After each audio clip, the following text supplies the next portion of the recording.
Okay,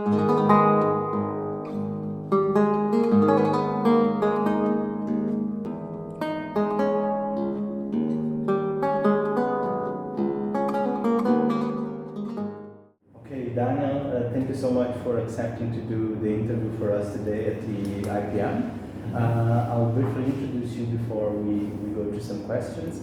Daniel Liscia is a visiting researcher here at the Technion, Israel Institute of Technology in Haifa. He also works at the Munich Center for Mathematical Philosophy in Munich, and his work has been dedicated foremost to late medieval Aristotelian physics, logic and mathematics, and as well as early modern history of science. We will go to some of these topics today, and my first question, Daniel, would be about calculators that you have dedicated. I love them. Yes, you have dedicated a lot of substantial work on the Calculatores project. One example of this is the last volume that you edited on quantifying Aristotle. So could you tell us who were the calculators and what is the importance of that movement for the history of philosophy? Yeah, well, calculator is a denomination which is it's a topic for discussion itself, because we use this. Is correct. Usually historian of science and of philosophy, we apply backwards some characterization for a group. And they are not without problems sometimes. So you take, for instance, a completely problematic characterization is the Buridanism, has been object of discussion, and I think is partially correct. Another example is if you take another name like Buridan, you take a notion, for instance, nominalism. It's also an issue. There are many publications about that. Should we take that in Western answers? Calculators is especially interesting because we found the characterization calculators in the sources. So there are other people saying what I mean was said by the calculatores. So that was a group characterization which arose in the second generation already. Was normal to say those calculatores. And the quotation is referred, really we can verify, which is the text, the reference is directly connected to Heytesbury and Swinson and so on. So the author of this denomination we find in John of Holland, who was a master of arts and logic, well known in logic. It's an issue if we can identify this John of Holland with a musician or theoretical musician of the same period, working also in East Europe. In any case, this John of Holland say in one of those works, as a calculator says. I found another quotation in another work of the same John of Holland in his Sophismata. So this is really interesting. So we have this historical background. This is really objective, and the most obvious connection is that calculator was Swinset, Richard Swinset, named like that because of his work so-called Liber Calculationum. So people identify this person, which was is still really unknown, with this book. This book, which is in itself, there is a huge, beautiful work done by Podkonski, Robert, about the transmission of the text. Is quite complicated. If you take that all as being a book called Liber Calculationum, so you identify that with this guy, Richard Swinset. So there you have an idea. Well, that is quite a good example of what people were doing or meaning when they talk about the calculatores. Okay, this kind of approach. So what is this kind of approach? there are different ways to describe that. I think that the most interesting and most modern, by the way to approach this or to describe this calculator's approach to science and philosophy is this mathematization, or better said, quantification, because mathematics is a way of quantifying things. It's not the only one. Okay, they were accentuating, emphasizing those aspects of a traditional Aristotelian science which were able to be discussed in terms of quantities. And to this goal, you can use mathematics. You sometimes must use mathematics, but there are other tools like modern logic that time you can apply to it. So the discussion of the, for instance, starting and ending of processes of changing is not necessarily a mathematical topic. Right. Okay, you can approach that in logic, in theology, and also, of course, in natural philosophy, related to some passages of Aristotle, where Aristotle talk about that, especially it's a short passage in the 8th book of the Physics, but also, of course, the 6th. And this is not a strictly mathematical problem, but the background is, of course, this conceptualization of the continuity, infinity, which are at least half mathematical notions. There you have also very strictly mathematical fields, or I like very much the denomination or the way to describe that introduced by John Margot, say, well, analytical languages or a language of analysis. This is a really intelligent way to describe that, because that means those people were working on those languages, and you were able, if you really were capable of understanding and all details, technical details within a field, you were able to transpose those problems and methods to other fields. So you can talk about implicit and definite, or explicit and definite, which is a little bit more logical approach. But you can do also on maxima and minima. It's another field. Those analytical languages. And there is one which is really strictly mathematical, which is the proportions of motion, the proporzione motu. And there people really needed mathematics. Right. Of course, it's not our mathematics, the real easy mathematics, the theory of proportions, with some tricks. But anyway, theory of proportions related to Euclid's elements, book 5, number 5 and number 7, and related also to, obviously, the tradition of Boethius arithmetic. So that is strictly mathematics, but applied to physics. Again, the problem was motion. Basically, the most interesting point was acceleration, or the changes of intensity. That is one. If you ask what is, I think that is one of the most interesting points in this calculator tradition. I would say this is the discussion, the trying to go deeper and deeper into this notion of intensity, which is not Aristotelian, and that is the point. This is the only field. Of course, there are in Aristotle connections there and there, but there is not a treatment of intensity in terms of really chapter somewhere where Aristotle discussed how is the behavior of qualities in intensively behavior of qualities. He doesn't do that. You don't find that in Aristotle. And these people come around the corner through the theological tradition of the commentaries on the Sententia.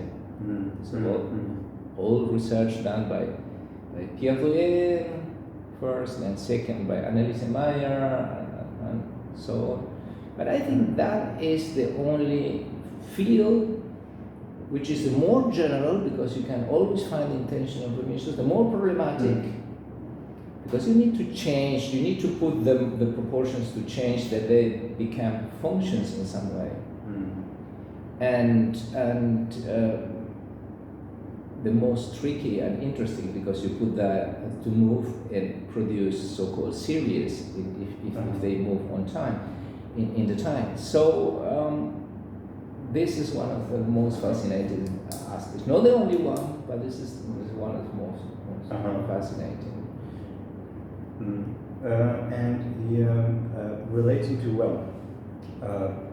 putting your research as well in chronologically and as well somewhat thematically also in a later period, you've also worked on the Kepler Commission of the Bavarian Academy of Science that involves editorial and scholarly work on the philosophical aspects of Johannes Kepler work, such as one output is the Stanford Encyclopedia entry on Kepler that you wrote. We think about the scientific revolution often as sort of a moving away from science, moving away from Aristotelian philosophy, and I was curious about hearing from you. This is a problem. Philosophical aspects that you found interesting. There are many problems there. The one you are mentioning is really big one. Is this moving out, or moving through by Aristotle commentaries? How is that? When I started working, it's a little bit biographical. I don't know. That's great. Yes.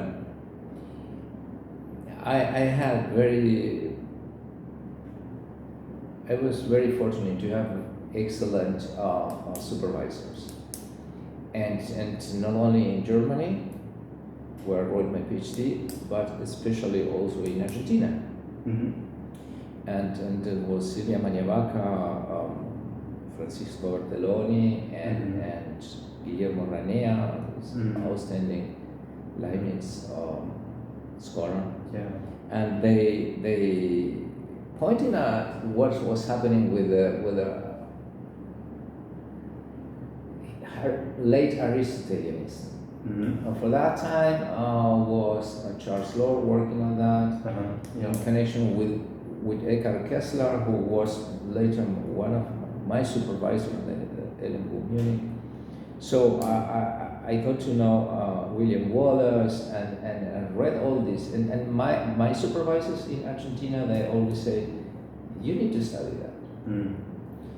And I remember both saying to me, you need to learn French because there you have the works of Guillaume.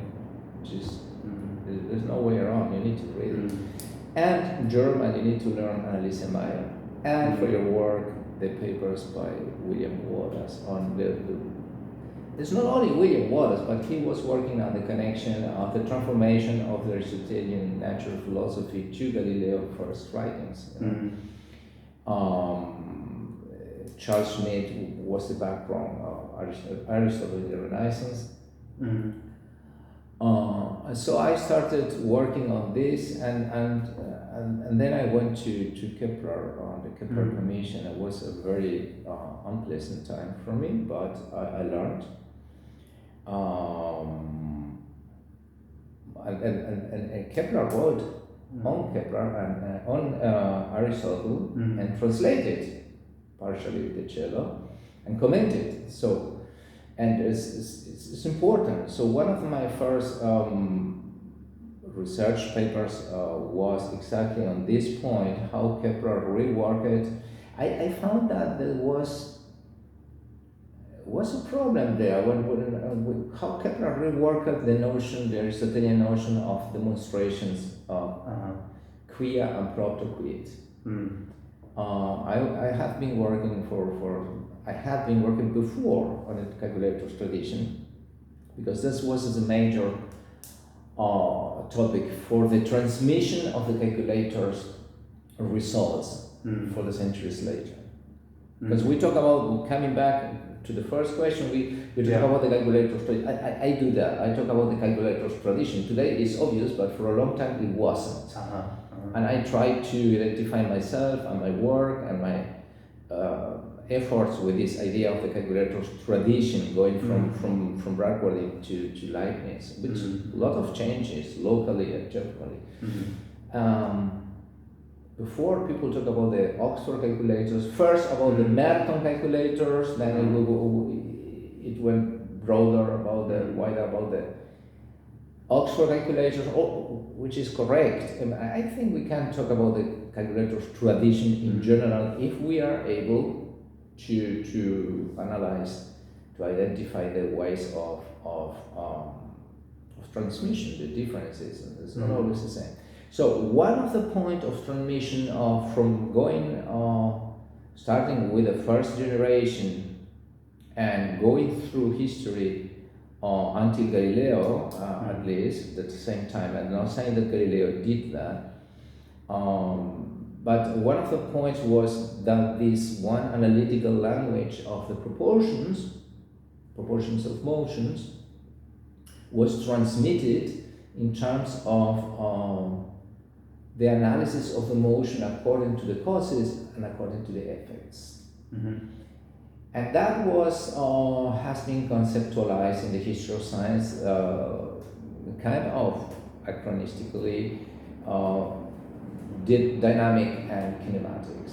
And I was more critical in this sense. I thought, why should we do that if we do have a very clear Aristotelian methodological precept saying to us, we start with the effects and we try to work out our way through the effects to the causes. And then when we arrive to the causes, not until then we have science, because science is knowledge through causes. And you find that this kind of distinction, quod effectum, quod causam,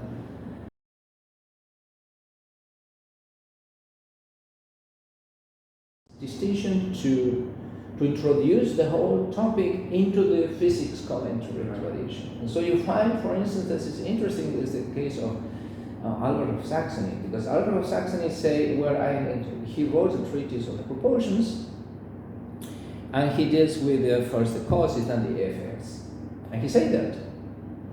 And then in the physics, he said, well, we need to adapt. We need to adapt according to what are we doing with commentary on Aristotle. The first, the effects, is the sixth book of physics. The effects of motion are in motion in terms of space and time. And then the causes, which is the seventh book, is about the dynamic rule of motion using resistances and forces or powers. So that makes sense. And then was used the same distinction taken over by Paulus Venetus, and again mentioned in Paulus Venetus by Domingo de Soto. And it's interesting to say how a coincidence is that Domingo de Soto is the only one who used that to describe the motion of the falling bodies, and this is the point of Galileo used that or not used that, the so-called riddle of Domingo de Soto. If you want to go into the analysis of this riddle, you need to know that this transmission coming from Oxford was riding on this horse of the distinction according to the effects and according to the causes. Only through this way arrived to the physical commentary. By the way, the same distinction was used also to describe treatises. For instance, also used by Álvaro Tomás, a great Portuguese calculator par excellence in the later times. So I started reflecting about how is that when Kepler used this geometry of the five regular bodies to reconstruct the whole structure of the universe. I read the English translation. What's wrong? the English translation was saying something else. I took the Latin, and the Latin was clear. What he was saying is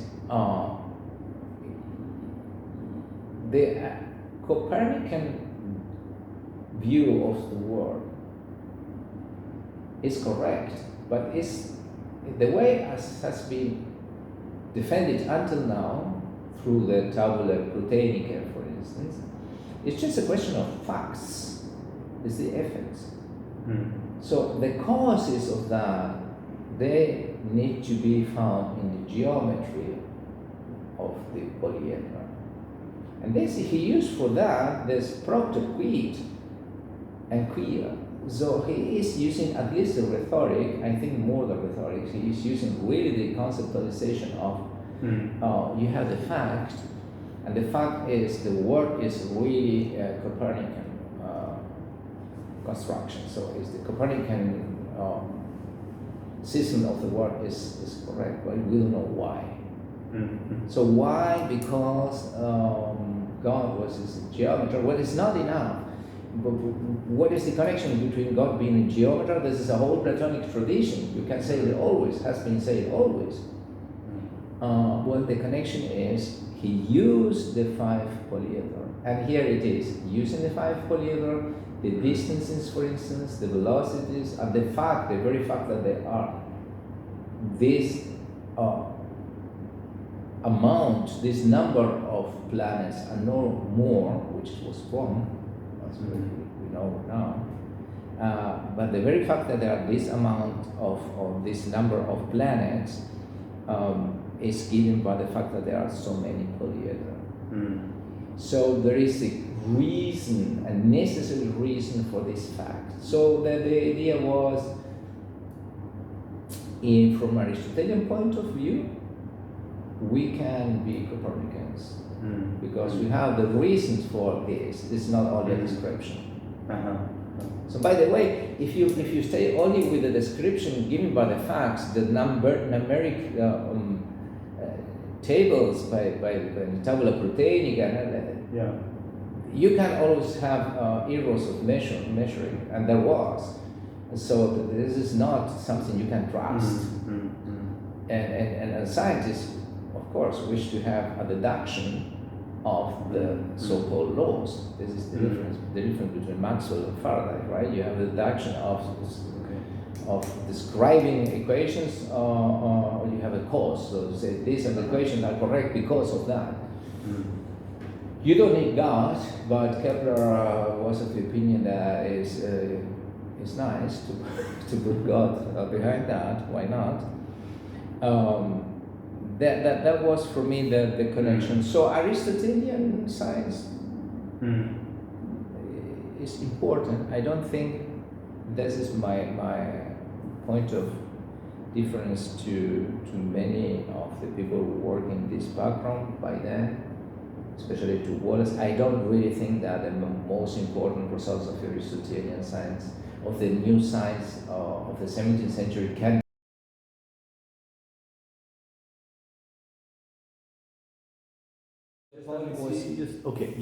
Closing that was that this double analysis of motion, of speed, was so kind of important move for the legitimation of calculators results, which were conveyed basically in the field of logic and sophismata. And here it is, logic is not real science, it's a tool for sciences. So, and even less the sophismata, of course you need to learn to exercise, but if it's going to be a real science and transposed into physics, you need a way to transpose that from the one field to the other. And this was a very important move to find this quod causa and quod effectus. Quod causa and quod effectum. So I think that, however, I was saying, I don't think that the methodology is, in general, is very or is decisive for science. itself. And that is a little bit the point of my disagreement with this tradition of this approach of emphasizing Aristotelian methodology as the background for the new science. I don't think so. I do really think that analyzing the most physical and ontological notions, there is a really there is a difference, some kind of break in many aspects, and this is why I think the work of Annalisa Meyer is still very interesting and very useful. So that is very interesting because one question that comes to mind is sort of some of these points of discontinuity that you see between maybe in the field of physics between medieval scholastic and then early modern physics. Can you mention maybe how you approach this sort of rupture that you just said happened? Aside from the issue of methodology that you just mentioned, if there's another point. I think this is a really very, very huge point. But I think if I need to mention some points, we need to distinguish between the conceptual approach, so internalist, and the non-internalist approach, the more externalist.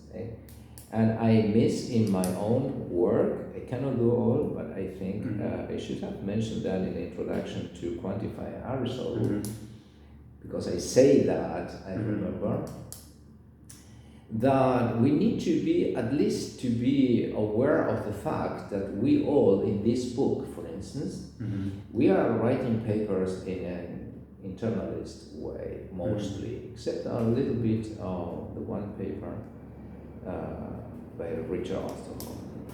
But in general, this is one approach, but it's not enough. All the time were happening things out there, you know. When Oren was there in Normandy, there was the Bradwardine was an ambassador of the English in France. There were books going back and forth, and I don't think that this is just a history of notions alone. And that is, in any case, unacceptable for the scientific revolution. I'm not saying anything new. I don't want to go extremely, so to say, externalist, but if you take the work on Newton, made by the great scholars of Newton, and you will find that some of them, they will emphasize that this aspect. And the same in Galileo. I think this is important for Kepler too, and so on. Patronage structures and these kind of things. I saw that in Kepler working on, I made the addition of the manuscript to the water pump. And it was a technical device, and this is not an academic issue. You know? Right. And there's where you find a limitation of the tradition of the calculators, which was basically a tradition on university, an academic tradition. So we are talking about how these calculators, at the end, so the tradition was getting weaker and weaker, or transforming in a very not productive way. So we say, as you say, the research program got regressive in terms of Mercatus, right? So why? Well, the one point is this, that this was an academic tradition, and this academic tradition was not very creative at some point. The science moved to scientific academies, not to universities, away from universities. And then in the calculators you see that this mathematization did not really have a connection to real life in two senses. Once there was no connection to financial mathematics, to the algebra is related to that. The emergence of European algebra is connected to that. Then the other point is the connection to real life in the sense of objects of mechanics, there's no connection to that. It's minimal. You know, the impetus theory is connected to the theory of the canons, for instance, Tartaglia, but there's not really such a thing in the calculator's tradition. You can find that Leonardo da Vinci wrote of the proportions, but it's not enough. So then there is another cosmology. That was another point. This is a new cosmology determining really the field of discussion. Yeah. And I think that all those aspects are present in the later calculators tradition. This is more repetition and going into the logic on the philosophy of language until this program got really heavy munition criticism by the humanists. And they changed the structure of education. So logic was not longer usual to learn the sophismatal tradition, and so it's over. And I think Edith Sila emphasized that in one paper. I think it's just important to say that. The other point is the humanists really, like Vives, for instance, they really attacked with some questionable reasons, but some others really serious reasons. That's the question of what is that going to be, what is that for? If it is going to be about the structure of continuum, so what we say, right, is the interest that is already done. Right.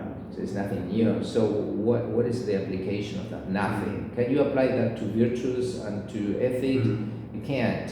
So that's his criticism. So at some point became only historical curiosity. And Leibniz, which is the last step in this development, is a little bit different because he was looking back and warning to the Cartesians, we need to pay attention to the notion of intention of velocity, to intention and remission of qualities, and that has been done by the scholastic, especially by Schweitzer, etc. But he was an exception. I think he was an exception. No, that is fascinating. And I mean, we could go on and on this, but I wanted to sort of ask another question about, well, maybe if you can mention some of the recent projects that you've been working on. Too many. The one thing is I want to mention is also Legrand. Because Legrand, I have this book already. I need to somewhere to find someone who want to print it. No, we want to have that because I need to pay. I don't have money, and this is difficult. It's going to be 450 pages of the edition of Legrand commentary, compendium, Natural Philosophy, which is a fascinating book, and he was a fascinating personality. So I am happy to have worked about that. Hope to do something still because I discovered another little piece which I think we can attribute to Legrand. It's not a copy of something. It's a writing. So which is interesting. What I'm working on now is, first of all, the most important aspect is the geometrization of motion, which is my topic for years, has been for years, with the tradition of the latitude of forms, the geometrization of motion. And I start with a new project. I worked for many years on the German, let's say, German tradition, all those manuscripts and the commentaries on the Latitudinibus Formarum in Vienna and so on, and in Germany. And I'm going to work on the Italian tradition, including Biagio. The really important, urgent projects we are working out, and we hope to finish soon in this year, is the edition with commentary and a critical edition of Jacques Alma, Emblemata Physicalia. You gave a talk recently on the organized and this is exactly, and this is really an interesting project because it's about the calculators tradition, the renewal of the calculators tradition in Paris University on the beginning of the 16th century. So after the humanist criticism, they came back with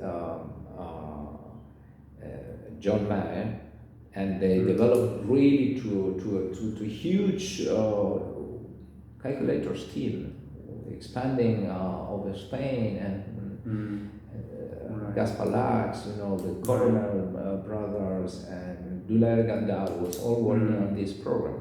So we are preparing this edition, and I am preparing a long paper about the Conclusio Mirabilis by Orem, which is a very interesting analysis of it. We attribute that to Orem. It's not sure, but it